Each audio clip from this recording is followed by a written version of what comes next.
Hello friends, स्वागत है आप सभी का आकांक्षा एकेडमी में। फ्रेंड्स, आपके लिए जीएस जीके की सीरीज़ में भौतिक भूगोल से अक्षांश और देशांतर, जो कि बहुत इम्पोर्टेंट चैप्टर है, आपके लिए उससे क्वेश्चन आपको लेकर आए हैं। ये सभी एग्ज़ामों में पूछे गए हैं, वनडे एग्ज़ाम हो या यूपीपीसीएस हो, आरओ हो, बीपीएससी हो, सब में पूछे गए, आरआरबी, एनटीपीसी, बैंक और एसएससी में। और सारे एग्ज़ामों में इस चैप्टर से ज़रूर क्वेश्चन आता है। तो आप देखिए आपके अक्षांश और देशांतर चैप्टर कितने तैयार हैं और क्या है। ठीक है फ्रेंड्स, तो सबसे पहले आप जान लीजिए कि अक्षांश किसे कहते हैं। ये ग्लोब है, ये जो रेखा होती है ये आपकी अक्षांश है और ये देशांतर। ठीक है फ्रेंड्स, ये याद रखिएगा। तो देखिए पहला क्वेश्चन है, दोनों ध्रुवों को जोड़ने वाली वह काल्पनिक रेखा जो भूमध्य रेखा को समकोण पर प्रतिच्छेदित करती है क्या कहलाती है। तो आपने ये देखा, ये उत्तरी ध्रुव है, ये दक्षिणी, इससे ऐसे मिली रहती है आपकी रेखा। ये कौन सी रेखा होती है बताना है आपको, मैंने बताया। तो ऑप्शन ए देशांतर, बी अक्षांश, सी मध्याह्न, डी इनमें से कोई नहीं। तो दोनों ध्रुवों को जोड़ने वाली काल्पनिक रेखा क्या कहलाती है, देशांतर। Option A is correct. Next question है आपका, दो देशांतर रेखाओं के बीच दूरी निम्न में से किस नाम से जानी जाती है। दो देशांतर हैं, उनके बीच की दूरी आपको बतानी है। ये दो देशांतर अगर हैं, इनके बीच की दूरी क्या कहलाती है। बेल्ट, गोरे, काले, समपेटी। तो क्या कहलाती है, ऑप्शन बी गोरे कहलाती है। Option B is correct. एक देशांतर से दूसरे देशांतर के बीच कितने समय का अंतराल होता है, ये बहुत इंपॉर्टेंट है। इसी से समय निकाला जाता है, किसी देश का दूसरे देश में जाने पे कितने समय का अंतराल आएगा। ऑप्शन ए 15 मिनट, बी 12 घंटे, सी 4 मिनट एंड डी 1 घंटा। तो एक देशांतर से दूसरे देशांतर के बीच जाने में कितने समय का अंतराल होता है, तो 4 मिनट का अंतर होता है। ऑप्शन सी इज करेक्ट, याद रखिएगा। नेक्स्ट, मकर रेखा निम्न में से किस देश से होकर नहीं जाती है। ऑप्शन ए दक्षिण अफ्रीका, बी अर्जेंटीना, सी चिली, डी फिलीपींस। तो मकर रेखा किस देश से होकर नहीं जाती है, तो option D is correct, Philippines से होकर नहीं जाती है। नेक्स्ट है, पृथ्वी 1 घंटे में कितने देशांतर घूम लेती है। Option A 15 degree, B 18 degree, C 20 degree, D 12 degree. तो पृथ्वी 1 घंटे में कितने देशांतर घूम लेती है, तो 15 डिग्री देशांतर घूम लेती है। Option A is correct. और 1 डिग्री में कितने मिनट होते हैं, 4 मिनट होते हैं, ये याद रखिएगा। ठीक, तो इसीलिए 15 degree is equal to 4 minute 60 minute होता है। मतलब पूरे 1 डिग्री में 60 मिनट आपका होता है। नेक्स्ट क्वेश्चन है आपका, निम्नलिखित में से किन देशों के समूह से भूमध्य रेखा होकर गुजरती है। मतलब भूमध्य रेखा किन किन देशों से होकर गुजरती है, ये आपको बताना है। Option A Brazil, Zambia, Malaysia. Option B Colombia, Kenya, Indonesia. Option C Brazil, Sudan, Malaysia and option D Venezuela, Ethiopia और इंडोनेशिया। तो आंसर क्या होगा आपका, तो इसमें से आंसर होगा आपका बी, कोलंबिया, केन्या और इंडोनेशिया से भूमध्य रेखा होकर गुजरती है। Option B is correct. Next, भूमध्य रेखा से उत्तर या दक्षिण किसी दिए गए स्थान की कोणीय दूरी क्या कहलाती है। ऑप्शन ए प्रधान देशांतर, ऑप्शन बी देशांतर, ऑप्शन सी अक्षांश एंड ऑप्शन डी इनमें से कोई नहीं। तो उत्तर से दक्षिण दिए गए स्थान की कोणीय दूरी क्या कहलाती है, अक्षांश कहलाती है। Option C is correct.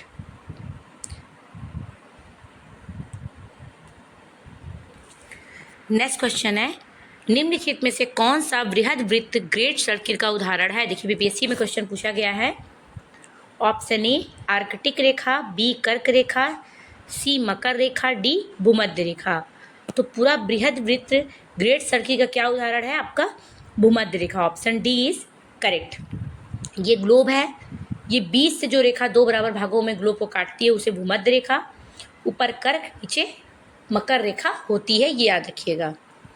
Next, tropic of cancer निम्न में से क्या है?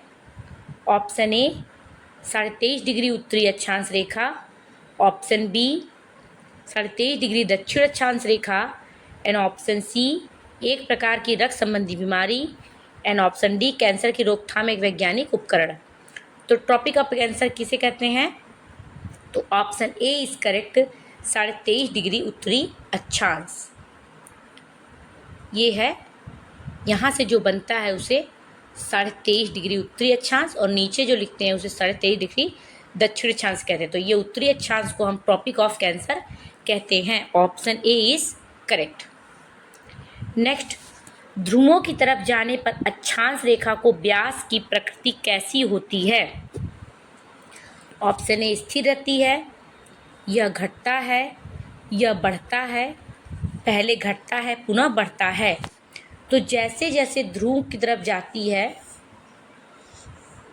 ऐसे, तो क्या होगा? जैसे जैसे ऊपर ध्रुव की तरफ जाएगी तो अक्षांश की जो व्यास होगी क्या होगी? घटेगा। ऑप्शन बी इज करेक्ट, घटता है। Option B is correct. Next, निम्नलिखित नगरों में से कौन सा एक भूमध्य रेखा के सर्वाधिक निकट है? Option A Jakarta, B Manila, C Singapore, D Colombo. तो आंसर इज सी सिंगापुर। तो option C is correct, Singapore. Next question है आपका, भूमध्य रेखा निम्नलिखित में से किस देश से होकर नहीं गुजरती है? Option A Indonesia, B Brazil, C Kenya, D Mexico.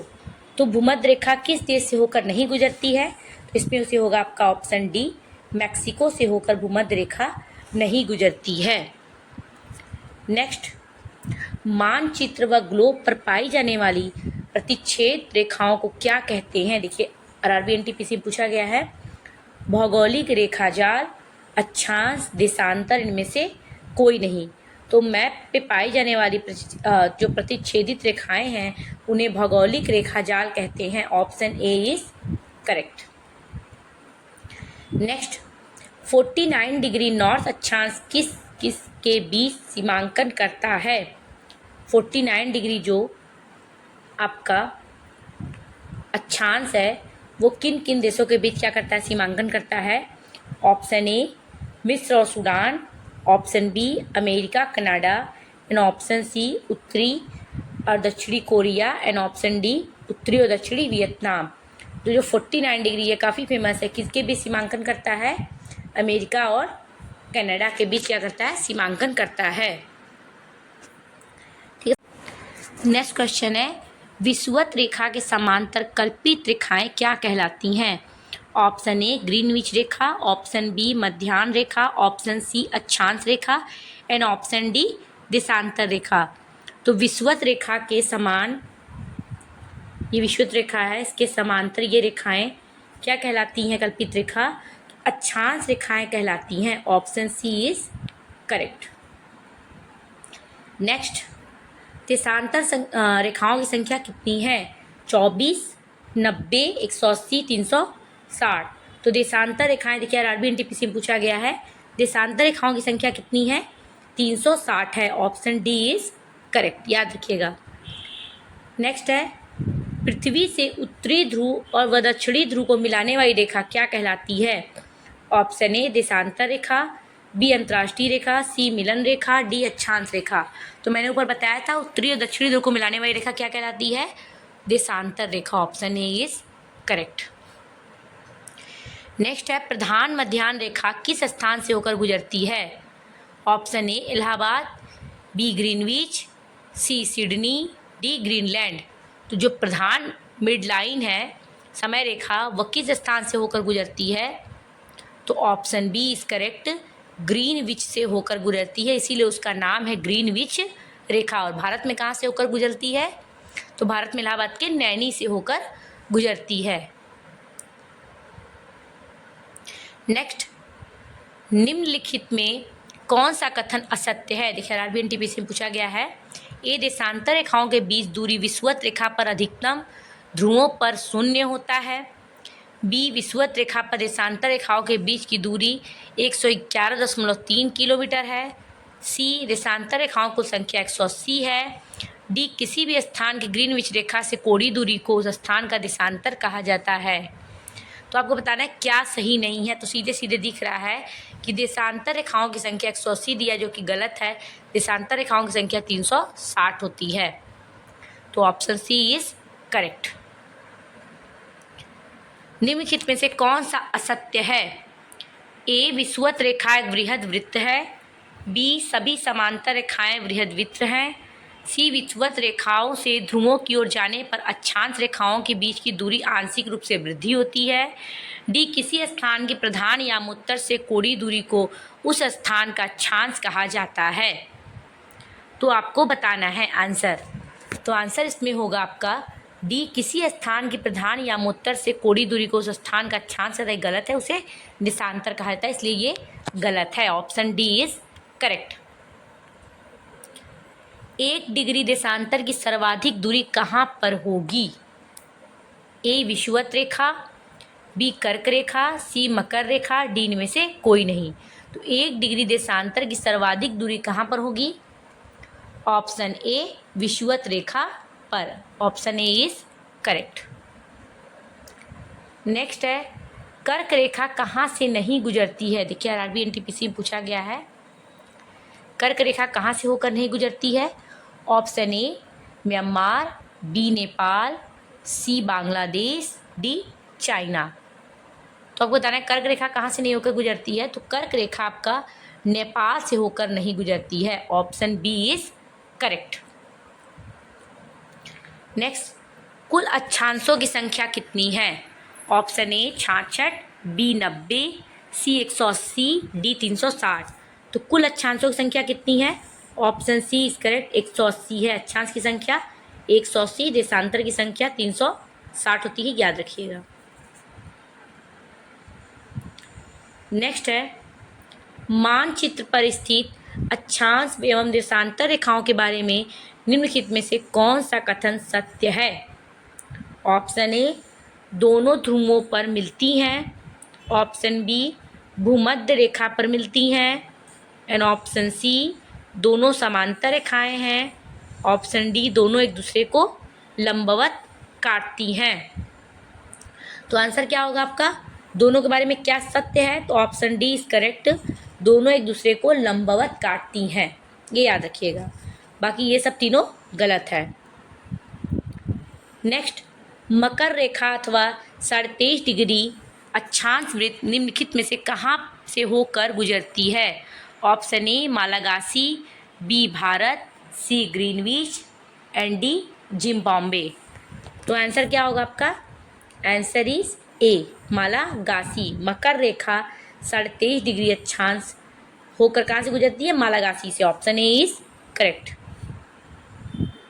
Bharat से मकर रेखा होकर नहीं गुजरती है, भारत से सिर्फ कर्क रेखा होकर गुजरती है, याद रखिएगा। धरातल पर 1 डिग्री अक्षांश की दूरी निम्न में से किसके बराबर होती है? Option A 11 kilometre. Option B 111 kilometre. Option C 21 kilometre. And option D 121 kilometre. तो 1 डिग्री अक्षांश की दूरी किसके बराबर होती है? तो option B is correct, 111 kilometre के बराबर होती है, याद रखिएगा। नेक्स्ट, वह काल्पनिक रेखा जो पृथ्वी को 2 भागों में बांटती है क्या कहलाती है? ऑप्शन ए मकर रेखा, बी कर्क रेखा, सी भूमध्य रेखा, डी में से कोई नहीं। सबसे इजी क्वेश्चन, उसे भूमध्य रेखा कहते हैं जो बीच से पृथ्वी को काटती है। Option C is correct. Next question क्या है? वह अक्षांश रेखा जिस पर सदैव दिन व रात की अवधि क्या रहती है? समान रहती है। तो कहाँ दिन और रात की अवधि समान रहेगी? ऑप्शन ए कर्क रेखा, बी मकर रेखा, सी हिंद रेखा, डी भूमध्य रेखा। तो आंसर इज डी, भूमध्य रेखा पर दिन और रात की अवधि क्या होती है? समान होती है। नेक्स्ट क्वेश्चन है, एक देशांतर से दूसरे देशांतर के बीच कितना समय अंतराल होता है? ऑप्शन ए 4 मिनट, बी 1 घंटा, सी 15 मिनट, डी 12 घंटे। तो एक देशांतर से दूसरे देशांतर के बीच कितने समय का अंतराल होता है? मैंने बताया था 4 minute. Option A is correct. Next है, दक्षिणी ध्रुव का अक्षांश है 80 degree, B 90 degree, C 100 degree, D 70 degree. तो दक्षिणी ध्रुव का अक्षांश कितना है? 90 degree. Option B is correct. Next है, ग्रीनविच रेखा से तात्पर्य है ए 180 डिग्री पश्चिम देशांतर, बी 0 डिग्री अक्षांश, सी 0 डिग्री देशांतर, डी 180 डिग्री पूर्वी देशांतर। तो ग्रीनविच रेखा से किसका तात्पर्य है? तो ग्रीनविच रेखा से आपका 0 डिग्री देशांतर से तात्पर्य है। Option C is correct, 0 degree. ये आपका ग्लोब है, ये बीचों बीच जो लाइन जाती है इसी को ग्रीनविच रेखा बोलते हैं। ये 0 डिग्री आपकी देशांतर रेखा होती है, याद रखिएगा। नेक्स्ट, दो अक्षांश रेखाओं के बीच कितनी दूरी होती है? 121 किमी, 111 मील, 121 मील, 111 किमी। तो दो रेखाओं के बीच 111 किलोमीटर की क्या होती है? लगभग दूरी होती है। Option D is correct. Next question है, देशांतरी दूरी 1 घंटे के समय अंतराल के बराबर होती हैं कितने? 15 डिग्री, 30 डिग्री, 45 डिग्री, 90 डिग्री। तो देशांतरी दूरी 1 घंटे के समय अंतराल के बराबर होती है क्या? आपका 15 डिग्री, क्योंकि 1 डिग्री में कितना मिनट होता है? 4 मिनट। तो 15 डिग्री में आपका 60 मिनट होता है। तो 1 घंटे में कितना हुआ? 15 degree. Option A is correct. Next, उत्तरी गोलार्ध में भू धरातल अधिकतम है। Option A 60 degree north, 70 degree north. Option B 30 degree north से 40 degree north. Option C 50 degree north से 60 degree north. And option D 40 degree north से 50 डिग्री नॉर्थ। तो उत्तरी गोलार्ध से भू धरातल अधिकतम कितनी है? आपका 30 डिग्री से 40 degree north. Option B is correct. Next, यहां पर दिन रात एक समान होते हैं, बताना है। प्रमुख यामोत्तर, अंटार्कटिका, बी भूमध्य रेखा, सी ध्रुव। आपको ऊपर बताया गया था दिन रात कहाँ समान होता है? भूमध्य रेखा पर। Option C is correct. Next, अक्षांश भूपृष्ठ पर भूमध्य रेखा के उत्तर या दक्षिण एक बिंदु की कोणीय दूरी है। ऑप्शन ए कर्क रेखा या मकर रेखा से मापी जाती है, बी ध्रुवों से मापी जाती है, सी पृथ्वी के केंद्र से मापी जाती है, एंड डी भूमध्य रेखा से मापी जाती है। तो अक्षांश भूपृष्ठ पर भूमध्य रेखा के उत्तर या दक्षिण बिंदु को जो कोणीय दूरी है उसे भूमध्य रेखा से मापी जाती है। Option D is correct. आपका अक्षांश और देशांतर चैप्टर कंप्लीट हो गया है। नेक्स्ट वीडियो के लिए प्लीज चैनल पे नए हैं तो सब्सक्राइब कीजिए, लाइक कीजिए। Thank you so much, keep watching.